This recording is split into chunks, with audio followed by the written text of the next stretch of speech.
अब जरा ध्यान दीजिएगा, हार श्रृंगार के पुष्प, पारिजात का जो पुष्प है, सोमवार की अष्टमी पड़ने पर यदि हम देवाधिदेव महादेव की पारिजात के फूल से आराधना करते हैं, स्मरण करते हैं, तो उसका फल भी हमें अधिक प्राप्त होता है। पारिजात का पुष्प, हम तो यहां तक कहेंगे अगर आपके यहाँ हार श्रृंगार का पेड़ लगा हो, पारिजात का पुष्प यदि आपके यहाँ होता हो, रात को खिलता है, सवेरे मिलता है, ऐसा पारिजात का अगर वृक्ष आपके यहाँ लगा हो तो प्रयास कर लें।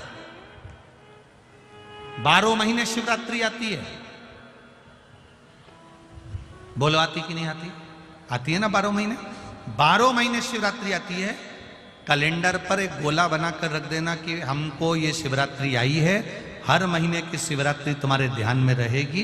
एक पारिजात का पुष्प, हार श्रृंगार का पुष्प, एक अगर देवाधिदेव महादेव को आपने चढ़ाना चालू कर दिया, समर्पित करना प्रारंभ कर दिया, तो आपको पीछे पलट कर देखने की जरूरत नहीं पड़ेगी, महादेव हाथ पकड़ ही रहता। पारिजात का पुष्प शिव को समर्पित हो।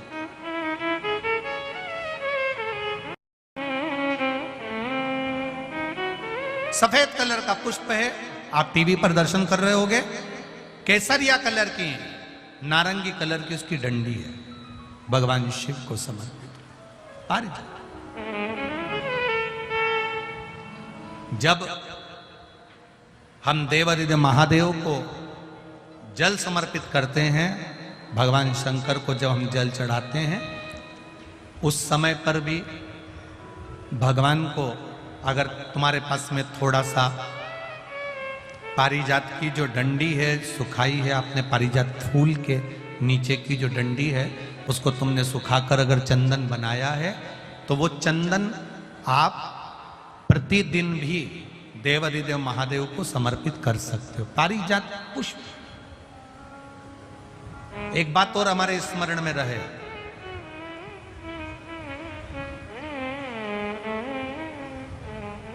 भगवान शिव को जो ये 5 तरह के पुष्प समर्पित करे जाते हैं, इन पुष्पों की डंडी जो पीछे लगी होती है, इसको तोड़ा नहीं जाता शिव जी को चढ़ाते समय।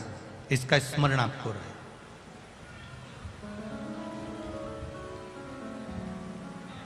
तीन शिवालय ऐसे हैं जहां पर पारिजात के पुष्प को समर्पित कर देने से, भगवान शंकर को अगर पारिजात का पुष्प समर्पित किया जाता है तो मनवांछित फल की प्राप्ति होती है।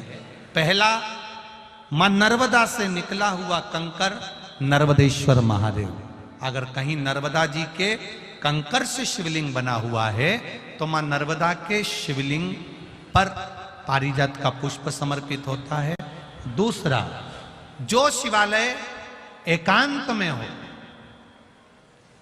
एकांतेश्वर महादेव जो एकांत में बैठे हो, भले ओटले पर बैठे हो, अकेले बैठे हो, एकांत में बैठे हो, वो एकांतेश्वर महादेव पर भी पारिजात का पुष्प समर्पित कर देने से, अगर कोई अदालत का कोर्ट केस होता है तो बाबा देवाधिदेव महादेव का मात्र पारिजात पुष्प का स्मरण या उसको समर्पित कर देने से भी फल की प्राप्ति होती है। तीसरा, ऐसा शिवालय जो नदी के तट पर हो, सरोवर के तट पर हो, कुंड के तट पर हो, बावड़ी के तट पर हो, कुएं के तट पर हो। आप सब लोग तो ग्रामीण क्षेत्र के निवासी हैं और जितने लोग भी कथा सुन रहे हैं आस्था चैनल पर, फेसबुक, यूट्यूब पर, सबके स्मरण में होगा, पहले हमारे जो पूर्वज होते थे वो कुआं बावड़ी के पास में शंकर जी का शिवलिंग रख देते थे। ध्यान में होगा, जिसको स्मरण में होगा उसको मालूम होगा। शिवलिंग लाते थे और जहां कुआं होता था, बावड़ी होता था, तालाब होता था, नदी होती थी, उसके तट पर, उसके पास में शिवलिंग रख देते थे। कारण क्या है?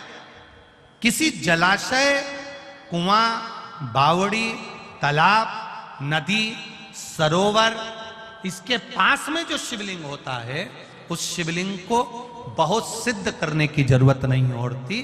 स्वयं गंगा मैया उस कुंड बावड़ी के रूप में रहकर शिवलिंग को सिद्ध कर देती है और वहां स्वयं विराजमान हो जाती है। महाराज वहां पर भी यह हार श्रृंगार पारिजात का पुष्प शिव को समर्पित किया जाए। 3 जगह ऐसी है जहां कभी मौका मिल जाए और तुम्हारे पास में पारिजात का फूल हो और कहीं तुम्हें मिल गया, तुमने आज्ञा ले ली हम ये पुष्प ले लें क्या, और लेकर अगर आपने चढ़ाया है तो उसका फल जरूर मिलेगा। पारिजात हार श्रृंगार का पुष्प। चंदन भी प्रयोग कर सकते हो उसका, चंदन।